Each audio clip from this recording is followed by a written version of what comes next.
Good morning, crew and supporters and donors of the Battleship Iowa Museum. I'm going to try doing my weekly update via video and see if that helps versus the emails I've written for years to try to cover some other topics and see what comes up and see if you guys appreciate this way of doing it. Our webcasts have gone well. In 2020, we're going to do some more webcasts and we're going to show what we're doing here at the ship and interview some board members and some President's Advisory Board members and some of the folks we're doing. So, anyways, to move on, this is the week of December 9th. I'm just returning from vacation. I had a great vacation for those of you interested. I actually was able to cut a bunch of trees down, work on the Datsun, my grandfather's Datsun that I inherited, and got that running again, and finished my favorite tiki room, which is, I guess, my man cave at the house. Um, and do some various things. So it was 3 weeks off, relaxing. It helped reset and reboot as we work to launch this National Museum of the Surface Navy capital campaign over the next 3 to 5 years. Some really exciting things going on. I'm getting back into the swing of things. I received an update on projects yesterday from Larry, Mike Getcher, and David Canfield. It sounds like we've got some great things going. I know that the tour group's been working on the tour product. One of our goals in 2020 is to create an add-on tour experience. The gun tour was the first one about 3 weeks ago, 2 weeks ago over Thanksgiving, and the gun team did an amazing job putting that tour together, and now we need to market that tour. Of course, we've had full steam ahead, and we're going to do a rebranding of that product here in the coming year, and we're also looking at doing a more enhanced and more beneficial experience in the FDR President's Cabin, which currently is getting the carpets replaced thanks to a crew member that donated towards that project. So we're going to see some great things coming alive. We've got a pending grant from one of our great supporters on doing a Future Life at Sea tour. And so that may come online next year. We're looking at doing two price points on that as an add-on to the general admission. We've seen some success at the other institutions with that, and so we think that's going to be beneficial after seeing our Lost at Sea uptake on it. We continue to work on the Veterans Reintegration Center. Of course, Reboot's one of our great partners on that, and we received some funding from Philadelphia Gear Temkin Company to do some door modifications, activate the head backed by CPO mesh, and some technology side, so we can do some webcasting and those types of things in that area. With webcasting being said on webcasting, one of our things next year is to do some more seminars and interviews, as I mentioned at the beginning of this.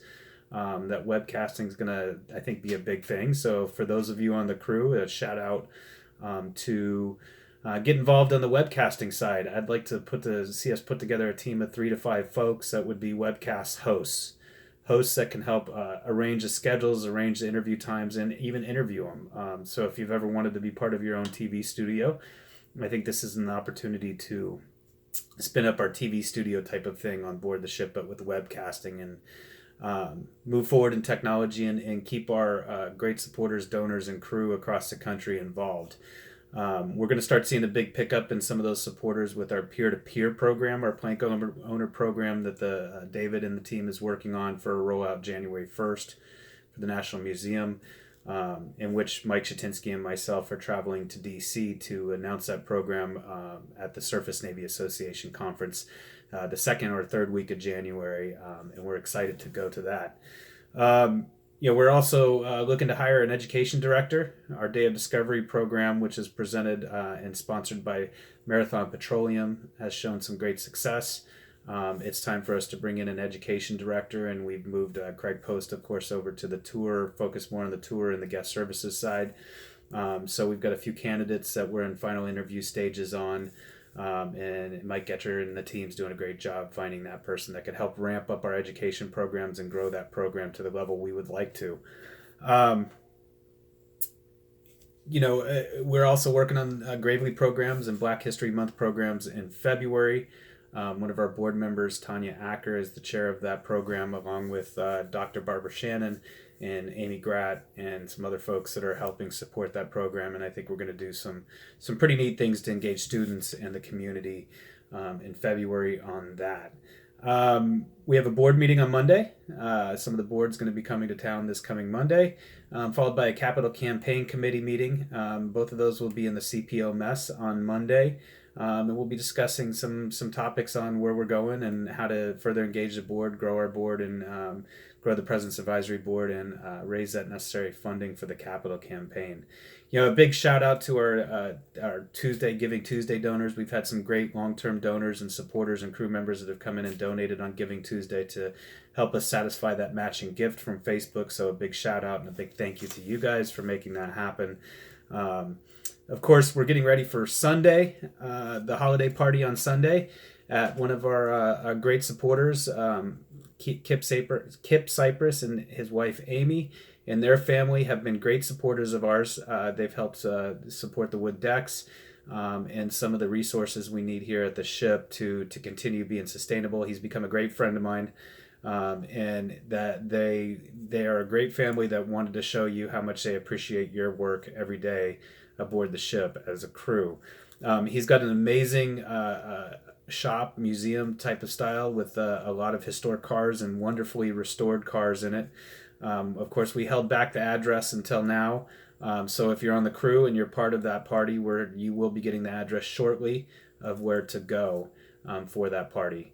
Of course, because some of these cars are so amazing and restored and historic in nature, we're going to ask you, please do not touch them, but enjoy them, take pictures with them. When you do take pictures, to make sure that you don't tag the location you're at. Obviously, we want to be cautious about letting people know exactly where these vehicles may be and where that location may be. But to make sure you enjoy the party that's put together for you, and it's catered, and it will have beverages, and Sue will be sending out that information shortly to keep you informed if you'll be going to the crew holiday party on Sunday.